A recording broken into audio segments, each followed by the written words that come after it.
Hi, welcome to another exciting episode of Building Stuff with Randall. Today we're going to be building one of my favorite crafts. I always say that. These are all my favorite crafts. I wouldn't teach you to build something that I hated. That would just be mean. But what I really, really like about this craft is, so I sort of have an obsession with rockets. You're going to notice as we progress through these that there's going to be like 4 or 5 different rocket curriculum you can do. And this is always the starter one. This is always the basic one to kind of introduce some of the concepts we'll be using later, and it's also something that's really quick and can be done at any time with any age group. The other reason I like this one is it's really the only building stuff with Randall where we're going to be using outside curriculum, stuff that is not kind of my own making or my own fruition, because I think with this craft, it actually lends some credence, lends some authenticity to what we're doing, that NASA themselves, the United States organization, NASA, actually designed the curriculum for this one. So what I call this is I call them NASA or Puff Rockets, or I call them fancy NASA Spit Wads. And on a link from the session plan that goes with this, I put a link for this, but they actually kind of have your whole rocket template already there, and all you do is just download it and distribute it. If you want to save paper, I actually kind of like to edit this, where I'll cut out just this section and flip it or rotate it up top and get rid of the texts. So that way each kid can have 2 rockets on one piece of paper without having to waste paper. But it's kind of up to you, because this is nice, because then it also gives the step-by-step instructions for the kids to read if they want it. So in addition to this template, you're going to need the basics. You're going to need some tape. They are going to need a pencil. It can be color, it can be normal. It should be sharpened. Not that they're actually going to be doing decorating, although it is highly recommended. Otherwise, everyone's rocket's going to look exactly the same. But you need this tip for something that happens later on in the craft. And then they're going to need just one normal straw. You can get these, 100 of them at the dollar store. You can use the bendy ones. You can use the straight flat ones. It doesn't really matter. Okay.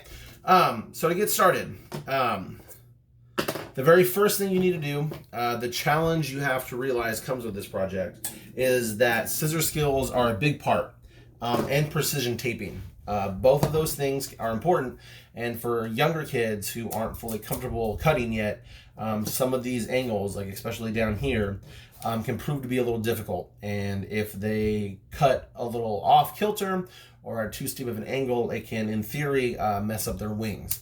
And that's okay, though.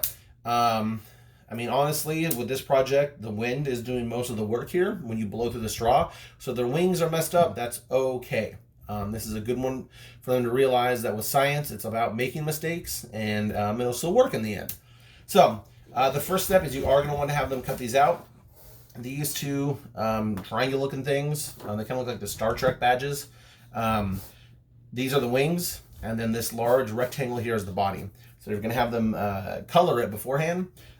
This is going to be where they're going to do the main part of their coloring. This is the body of the rocket, although they can also decorate their wings as well. I printed this on cardstock. It doesn't have to be cardstock. You can print it on normal paper. You can really print it on anything.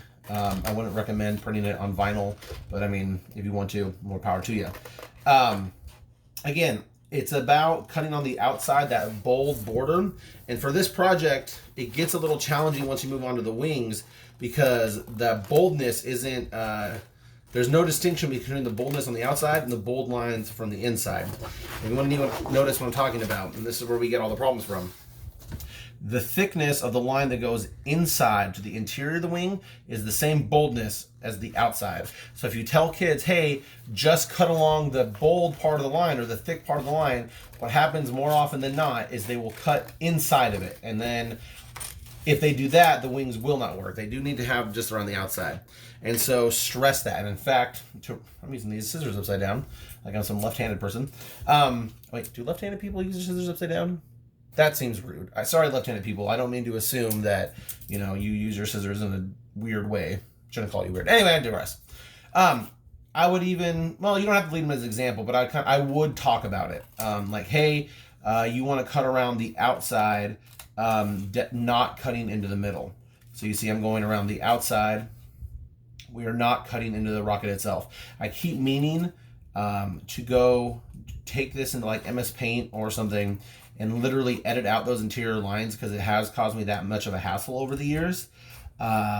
If you want to be more responsible than I am and do it yourself, that would only be good for you. Like I said, kids have this thing where they want to cut into it, and it's little kids crack me up. I'm sure you guys know this, your Boys and Girls Club staff, you know how little kids are, but I'll like stress it, right, 100 times before the project starts. Hey, don't cut on the inside. Hey, whatever you do, make sure we're only cutting on the outside. And I'll be like, all right, and I'll do my checks. Like, all right, if you understand me, say capiche, and they'll say capiche or capuche or whatever.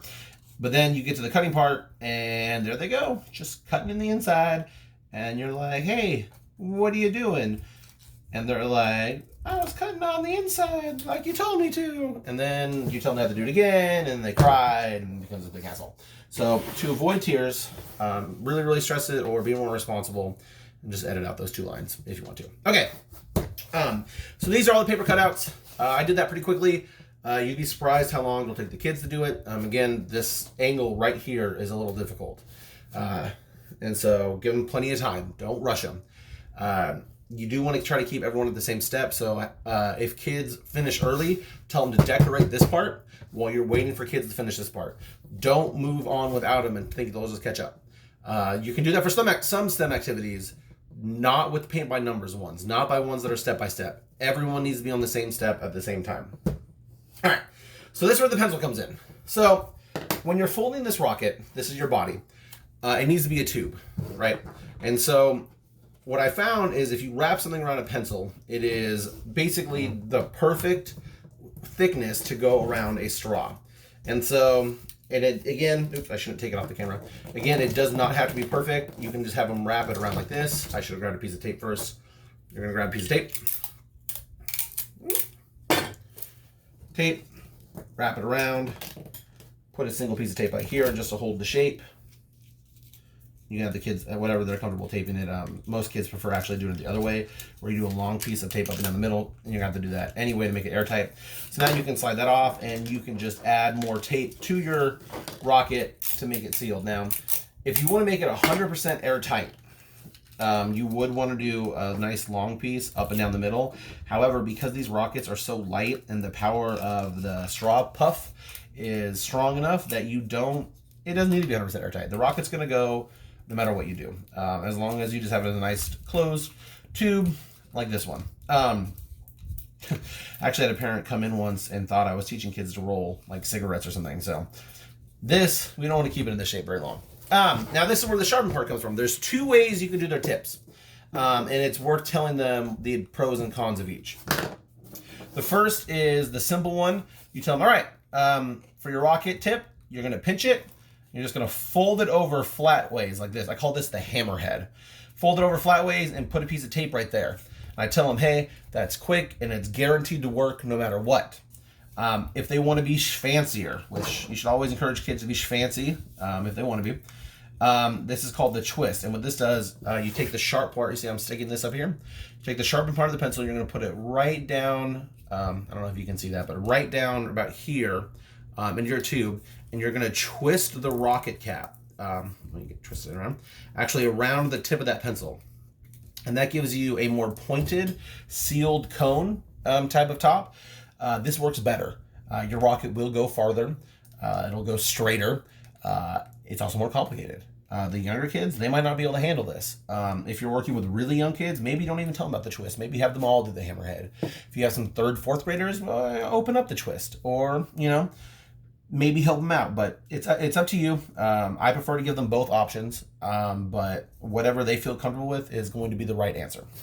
All right, and so what I like to do at this point is, I'm not going to do it here, but you would have them do a test flight. You'd be like, all right, kids, go ahead and put your straw inside of your rocket and puff, and you'd blow it, and it'd shoot out. And what happens is, because you don't have the wings on there, it's going to tumble.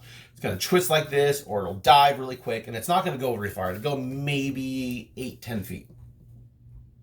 And the kids are going to be like, oh no, why is that happening? Or you can even ask, this would be a good time to lead. All right, we're going to talk about some aerodynamic stuff right now, if you want to make it more educational. And we're going to talk about what the wings do. But it's always fun to let them do it without the wings, because then they can really see the difference that the wings make when they attach it. All right. So here's the thing. If you're working with really, really, really young kids, like let's say you run a K-1-2 power hour and this is your HILA, or you're at a summer camp where the kids might be all the way down to first graders, I would highly recommend you getting double-sided tape for this. It is not a requirement. I did it for years before I decided I was finally going to just admit to myself I needed some help and get some double-sided tape. You don't have to. It makes this next step a million times easier because it is precision, the taping you're going to ask them to do. And if you have double-sided tape, then it's not precision. So if you have double-sided tape, you would just have them put a piece of tape right here, and you would stick the wings. You want to have it here at the bottom without this part going past this. This part needs to be above the lip of the bottom of the rocket, but you'd have them tape it like that. Sweet, you're done. If you don't have double-sided tape, this part is going to be challenging. You're going to want to run tape along the tab, but not over the wings. If you can kind of see what I did, it went underneath these two white wings, but over the tab, and it's going to get taped right to the body of the rocket. Again, you want to make sure your tape and your wings clear. Oops. Get it because it's clear tape. Clear the end of the tube. And then you're going to want to do another piece of tape right here at the top. Like that.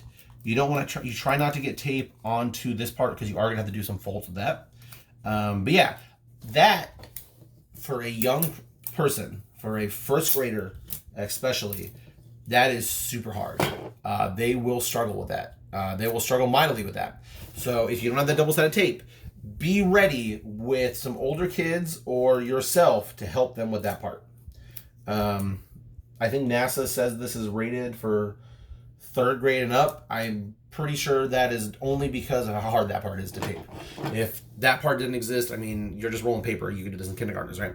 So, young kids, do yourself a favor, get all that tape. Anyway, with your next wings, you're going to do it on the exact opposite side. Again, same things you're worried about. You don't want tape over that hole. That hole needs to be clear. If you put tape on that hole, it is very likely to stick to your straw. Another tape like this. Now, you're not quite done yet. You see how these wings stick out? They're both straight like this. You're going to have them take one. So let's say, oops, this is one wing section. You're going to have them choose one wing from that section and bend it straight forward them, creating an L, right? So you're going to say, all right, pick a wing section, take just one and bend it straight towards you, creating a 90 degree or an L shape. Then flip it over, choose the one that's opposite of that one, bend it. It makes another L, and now all together you have a nice T or cross pattern, or if you hold it diagonal, maybe an X pattern. And then from here, it's just you stick your straw in and they blow. The last thing I want to mention about this before I end the video is you don't want to have them when they're blowing blow like they're blowing up a balloon. It's not going to be a, or I guess that's more akin to blowing out birthday candles. You want them to puff, or almost like they're spitting out air. I tell them to think of something gross, like their least favorite food, and like you're puffing on it, like puh, puh, because you want a sudden burst of air. You don't want a long, continuous expulsion. You want a poof. And when you do that, it comes out pretty quick. Again, you're not gonna be able to see it shoot up, so I'm gonna try to shoot it forward, and it's not gonna stay in frame very much, but whatever.